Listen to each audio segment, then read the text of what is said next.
नियन्त्रण गुमाएर रोडको डिभाइडरमा ठोकियो एउटा 4 चक्के वाहन। उक्त घटनामा एकै परिवारका 4 सदस्य गम्भीर रूपमा घाइते भएका छन्। मंगलबार राति यो घटना सिलगढीको इस्टर्न बाइपास नजिक क्षेत्रमा घटेको हो।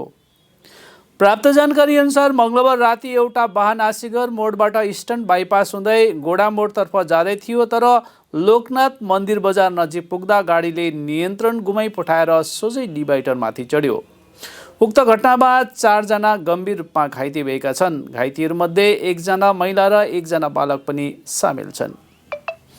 घटनापछि खबर दियो भक्तिनगर ट्राफिक पुलिस र आशीगर आउटपोस्ट पुलिसलाई। पुलिसले घटनास्थलमा पुगेर घाइतेहरूलाई उद्धार गरेर सिलगढी जिल्ला अस्पतालमा पठाइदिएको छ। अर्कोतिर स्थानीय बासिन्दाहरूले बताएअनुसार इस्टर्न बाइपासमा पर्याप्त मात्रामा सडकमा बत्तीको अभावको कारण नियमित रूपमा दुर्घटनाहरू घटिरहेका छन्। यसअघि पनि सडक दुर्घटनामा धेरैजनाले ज्यान गुमाएका छन्। स्थानीयहरूले प्रशासनको ध्यान आकर्षित गर्दै छिटो कारबाहीको माग गरेका छन्। पुलिसले सम्पूर्ण घटनाको जाँच गरिरहेको छ।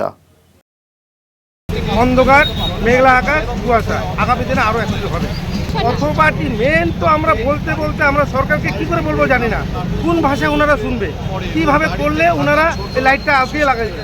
কারণ যেদিন ডিভাইডারটা করে তার 1 মাসের মধ্যে দেখবেন ফাঁকা ফাঁকা জায়গায় কিছু কিছু পোস্ট দিয়েছে, রেড জোন গ্রিন জোন দিয়েছিল, সেগুলো এখন পর্যন্ত দেখছি না, সেগুলোও নেই।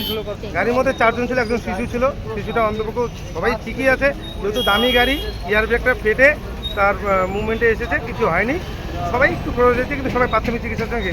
গাড়িটা উত্তর থেকে দক্ষিণে যাচ্ছিল, মানে আশিগড় টু আমবাড়ি থেকে যাচ্ছিল গাড়ি। ঘটনাটা ডিভাইডার এখান থেকে মিনিমাম হাফ কিলোমিটার ডিভাইডার ফাঁকা, এখানে কোনো ডিভাইডার নাই, আপ টু আশিগড় পর্যন্ত পেট্রোল পাম্প পর্যন্ত।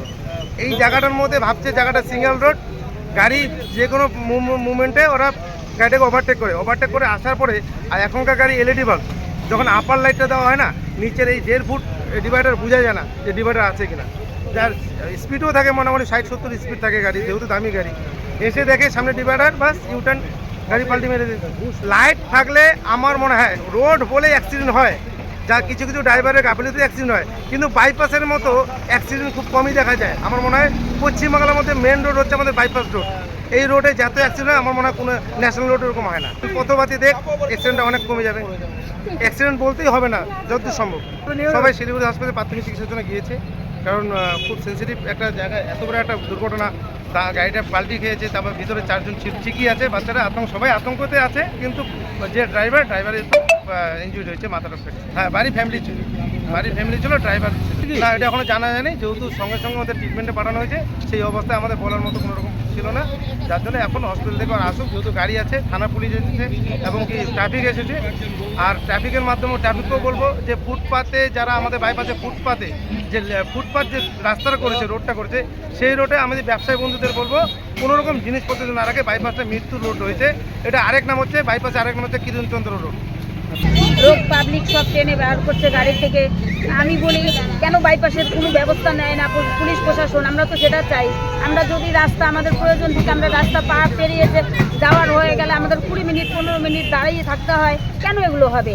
আমরা চাই সেটা যেন না হয়, আমরা যেন সুস্থ শান্তিভাবে সব লোক যেন রাস্তা পার হয়ে যেতে পারে, আসা যাওয়া করতে পারে। যেমন ধারে পাশে দোকানপাট আছে, হয়তো কোনো সময় আমরা আসতে পারলাম না, আমরা একটা বাচ্চা পাঠিয়ে দিলাম, গাড়ি ঘোড়া এইভাবে চলাফেরা করলে তো সেটা হয় না। লাইটের কারণেই হয়তো এরকম হচ্ছে, লাইট দেয় না।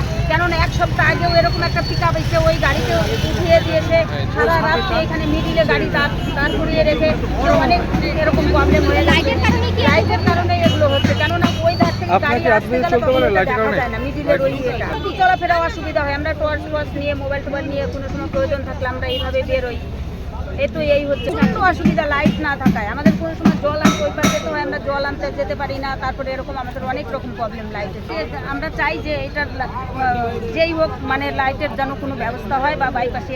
অতটা জানি না, শুনলাম 3 জন, পরে পাবলিকে গাড়ি থেকে টেনে বের করছে। তারপর আর টোটোতে যারা ছিল 4 জন, সেই 4 জনের মধ্যে তো 2 জনের গুরুতর অবস্থা। একটা মেয়ের পা ভেঙে গেছে, একটা ছেলের পা ভেঙে গেছে। ওরা তো ওইখানে সবাই পাবলিক নিয়ে জল ঢালাঢালি করেছে, তারপরে বোধহয় ওদের হসপিটালে নিয়ে যাওয়া হয়েছে। একটা জোরে আওয়াজ হলো, তো আমরা দিলাম ব্যাক করে দেখি যে গাড়িটা ডিভাইডারে মারে ধাক্কা, এই সাইডে টোটোটা ছিল আর কি। এবার গাড়িটার ধাক্কা মেরে টোটোটাকেও ছিটকে দিয়েছে আর কি। এবার টোটোর প্যাসেঞ্জার বা ড্রাইভার যা ছিল ওগুলো সব ওই দিকটা ছিটকে পড়েছে। ড্রাইভারের মধ্যে দেখলাম যে 3 জন ছিল, একজন বাচ্চা আর একজন ড্রাইভার আর একজন লেডিস ছিল। তারপরে বেরিয়ে গেছে, হসপিটালে গেছে, হসপিটালে নিয়ে যাওয়া হয়েছে। আর টোটো ড্রাইভার যে ছিল ওদেরকে সব হসপিটালে জাস্ট এখনই শিফট করা হয়।